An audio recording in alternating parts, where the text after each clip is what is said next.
Hi friends, स्वागत है आपका स्टडी पॉइंट में। मैं हूं राहुल सर। आज हम पढ़ेंगे रसायन विज्ञान में पदार्थों के बारे में। और जो भी स्टूडेंट नए है इस चैनल में वे ज़रूर स्टडी पॉइंट को सब्सक्राइब करें और शेयर करें और बेल आइकन को ज़रूर दबाएं। ठीक है फ्रेंड्स, बढ़ते आगे।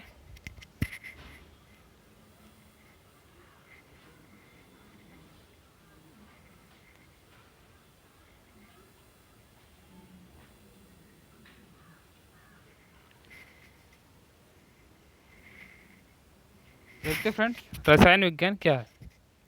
रसायन विज्ञान क्या है? विज्ञान की वह शाखा है जिसके अंतर्गत कोई भी पदार्थ हो, उसके गुण, संगठन, संरचना तथा उसमें होने वाले परिवर्तन का अध्ययन किया जाता है। ठीक है फ्रेंड्स, मान लो दुनिया की कोई भी वस्तु है, उसका गुण, संगठन, संरचना तथा उसमें होने वाले परिवर्तन का अध्ययन ही क्या कहलाता है? रसायन विज्ञान कहलाता है। रसायन विज्ञान की जो उत्पत्ति है ये मिस्र के प्राचीन शब्द कीमिया से हुई है, जिसका अर्थ होता है काला रंग। रसायन विज्ञान के जनक की बात करें तो रसायन विज्ञान के जनक थे लेवाइसियर। आपको क्वेश्चन आता है एग्ज़ाम में कि रसायन विज्ञान के जनक किसे कहा जाता है, तो यह है लेवाइसियर को रसायन विज्ञान के जनक कहा जाता है।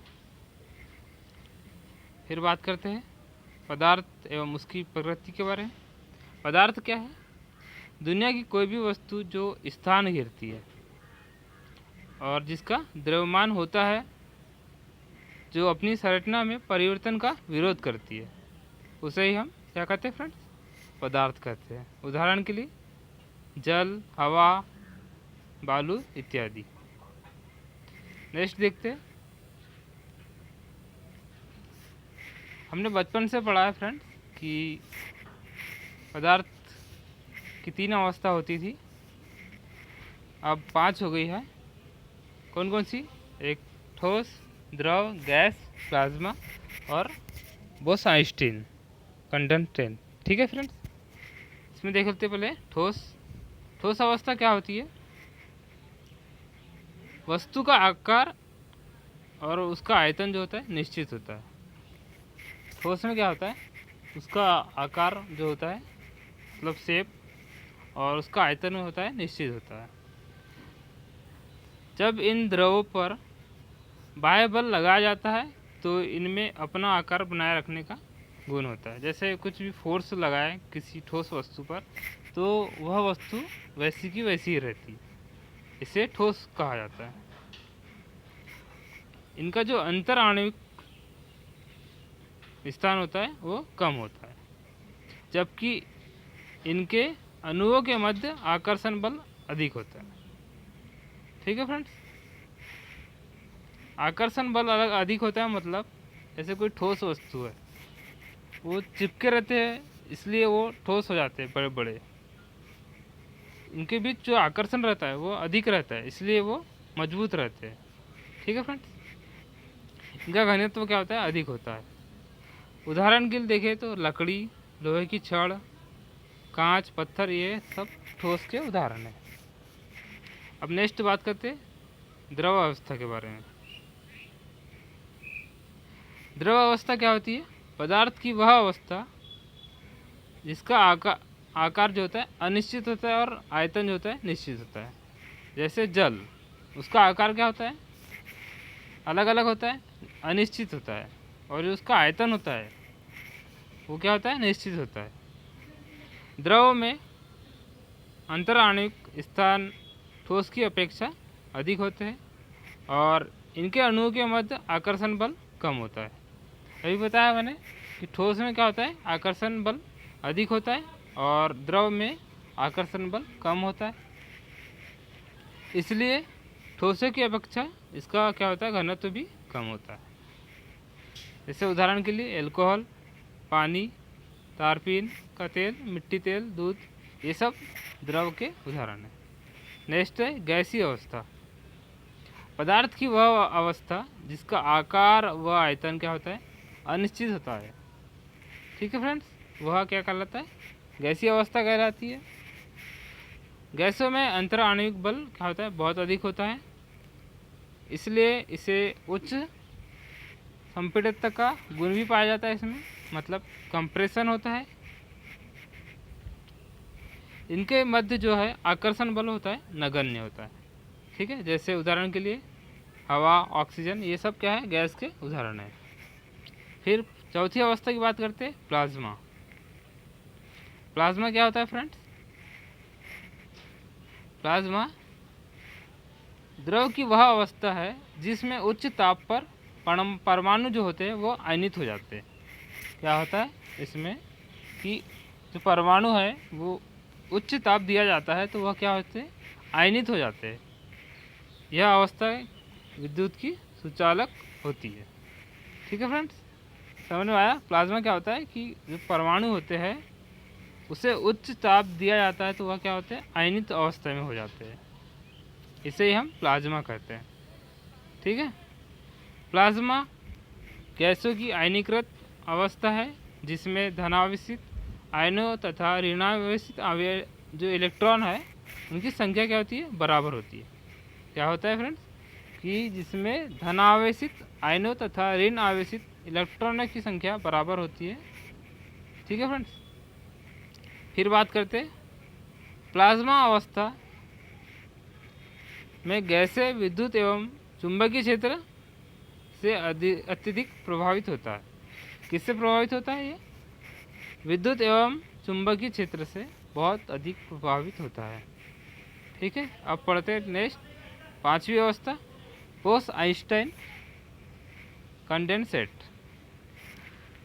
तो सन 1920 में भारतीय भौतिक विज्ञानी थे सत्येंद्र नाथ बोस। ठीक है, इन्होंने द्रव की पांचवी अवस्था की गणना की, जिसके आधार पर अल्बर्ट आइंस्टाइन तो थे वैज्ञानिक, ने बोस-आइंस्टाइन कंडेंसेट के रूप में पांचवी अवस्था की भविष्यवाणी की। ठीक है फ्रेंड्स, इसमें क्या होता है, बोस-आइंस्टाइन कंडेंसेट वह अवस्था है जिसमें किसी गैस को परम शून्य ताप पर ठंडा करने पर परमाणुओं की मुक्त ऊर्जा लगभग समाप्त हो जाती है। इसमें क्या होता है दोस्तों कि किसी गैस को परम शून्य ताप पर ठंडा करें अपन, कितना होता है परम शून्य ताप, -273.15 डिग्री सेल्सियस। इस पर हम किसी गैस को ठंडा करते हैं तो उस पर जो उसकी ऊर्जा होती है वो लगभग क्या होती है, समाप्त हो जाती है। इसे ही हम क्या कहते हैं, बोस-आइंस्टाइन कंडेंसेट कहते हैं, तथा वे परस्पर संयुग्मित होकर एक परमाणु के रूप में प्रतीत होने लगता है। ठीक है दोस्तों, अब देखते हैं द्रव की भौतिक अवस्था। गलन के बारे में पढ़ेंगे, मेल्टिंग के बारे में। मेल्टिंग पॉइंट क्या होता है, किसी पदार्थ को ठोस अवस्था से द्रव अवस्था में परिवर्तित होना ही क्या कहलाता है, गलनांक कहलाता है। ठीक है दोस्तों, क्या होता है गलनांक, बॉइलिंग पॉइंट, मेल्टिंग पॉइंट क्या होता है कि किसी पदार्थ को ठोस अवस्था से द्रव अवस्था में परिवर्तन किया जाता है, उससे क्या कहता है, मेल्टिंग पॉइंट कहा जाता है। इतना समझना है। नेक्स्ट है वाष्पीकरण, मतलब वेपोराइजेशन। वेपोराइजेशन क्या होता है, किसी तत्व या पदार्थ का द्रव अवस्था से जो गैसीय अवस्था में परिवर्तन होता है उसे हम वाष्पीकरण कहते हैं। क्या है दोस्तों, वेपोराइजेशन क्या होता है, किसी जो पदार्थ या द्रव होता है, द्रव अवस्था से वह क्या होता है, गैसीय अवस्था में परिवर्तन होता है, उसे वाष्पीकरण कहते हैं। ठीक है फ्रेंड्स, नेक्स्ट बात करते हैं हम संघनन, मतलब कंडेंसेशन के बारे में। ये क्या होता है, गैसीय अवस्था से द्रव अवस्था में जब परिवर्तन होता है उसे हम संघनन करते हैं। उदाहरण के लिए देखा जाए तो वायु में उपस्थित जो जलवाष्प है जो नीचे आकर के जल के रूप में गिरते हैं, इसे हम संघनन कहते हैं। मतलब क्या हो रहा है, गैस से किस में कन्वर्ट हो रहा है, द्रव में कन्वर्ट हो रहा है, तो इसे हम क्या कहते हैं, संघनन कहते हैं। एग्जाम में आता है संघनन किसे कहते हैं, गलनांक किसे कहते हैं, हिमीकरण किसे कहते हैं, ये आता है दोस्तों। ठीक है, फिर बात करते हैं हिमीकरण की। मतलब फ्रीजिंग क्या होता है, द्रव अवस्था से ठोस अवस्था में परिवर्तन होना ही क्या कहता है, क्या कहलाता है, फ्रीजिंग कहलाता है। जैसे जल का बर्फ के रूप में बदलना, ये फ्रीजिंग कहलाता है। फिर नेक्स्ट बात करते हैं ऊर्ध्वपातन क्या होता है। ये क्या होता है दोस्तों, किसी पदार्थ या द्रव को ठोस अवस्था से द्रव अवस्था में परिवर्तन किए बिना ही गैस अवस्था में परिवर्तित हो जाता है। जैसे एग्जांपल के लिए कपूर का जलना, कपूर क्या है, ठोस है, जो जलता है सीधा किस में हो जाता है, गैस अवस्था में परिवर्तित हो जाता है। इसे ही हम ऊर्ध्वपातन कहते हैं। क्या होता है इसमें कि यह ठोस अवस्था से सीधे ही गैस अवस्था में परिवर्तन हो जाता है, इसे ही हम ऊर्ध्वपातन कहते हैं। फिर देखते हैं निक्षेपण। निक्षेपण क्या होता है, किसी पदार्थ का गैस अवस्था से द्रव अवस्था में परिवर्तित हुए बिना ही सीधे ठोस अवस्था में बदल जाता है। जैसे आपने देखा होगा बर्फ़ गिरती है पहाड़ी क्षेत्रों में, सीधा वो वाष्प से क्या होता है, ठोस अवस्था में बदल जाती है। ठीक है फ्रेंड्स, ये हुआ आपका निक्षेपण का उदाहरण। अब बात करते हैं तत्व क्या होता है। तत्व क्या होता है दोस्तों, तत्व वह शुद्ध पदार्थ है जिसे किसी भी भौतिक एवं रासायनिक विधियों से न तो विभाजित किया जा सकता है और न ही अन्य सरल पदार्थों के योग से बनाया जा सकता है।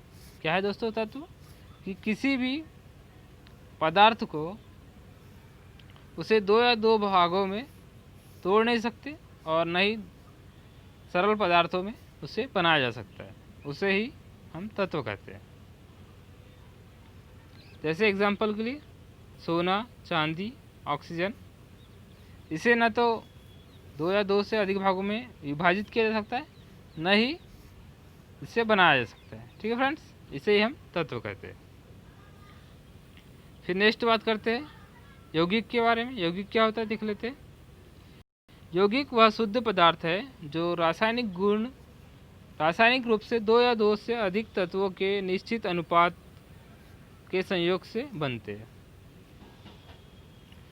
इसमें क्या होता है कि जो दो या दो से अधिक तत्व होते हैं, ये निश्चित अनुपात का संयोग होता है, इससे बनते, इसे हम यौगिक कहते हैं।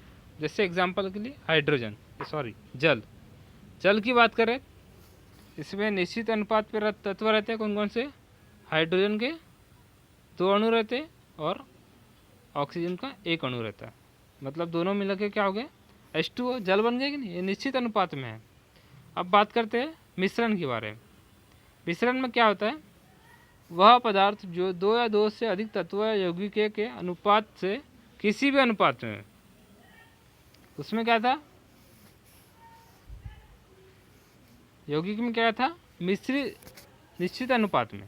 यह क्या है, इसमें मिश्रित, मतलब किसी भी अनुपात में मिलाने से इसे हम क्या कहते हैं, मिश्रण कहते हैं। मतलब दो या दो से अधिक तत्वों या यौगिकों को किसी भी अनुपात में मिलाने से वह क्या कहलाता है, मिश्रण क्या कहलाता है। जैसे हवा,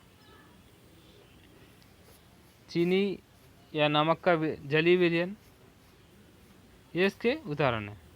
ठीक है, यह 2 प्रकार के होते हैं। कौन कौन से होते हैं देख लेते हैं, समांग मिश्रण और एक विषमांग मिश्रण। समांग मिश्रण में क्या होता है, चीनी या नमक का जलीय विलयन इसका उदाहरण है। मतलब चीनी या नमक का जो जलीय विलयन है, इसको हम घोल देंगे तो यह हमें दिखाई नहीं देगा। और विषमांग में क्या होता है, बारूद और जो कुआसा होता है, जब इन्हें घोला जाएगा तो यह हमें अलग अलग दिखाई देंगे और चीनी या नमक के घोल में हमें नहीं दिखाया जाता। ठीक है फ्रेंड्स, आज के लिए इतना ही। आज हमने पढ़े पदार्थों के बारे में। नेक्स्ट हम मिलेंगे अगली वीडियो में। फ्रेंड्स, आप लोग क्या है सब्सक्राइब और शेयर नहीं करते यार, शेयर भी करा करो। और इसकी जो टेलीग्राम चैनल पर क्या है आपको हमारा PDF मिल जाएगा। ठीक है फ्रेंड्स, तो आप टेलीग्राम ज़रूर डाउनलोड कर लीजिए और इसकी PDF आपको मिल जाएगी। Thank you.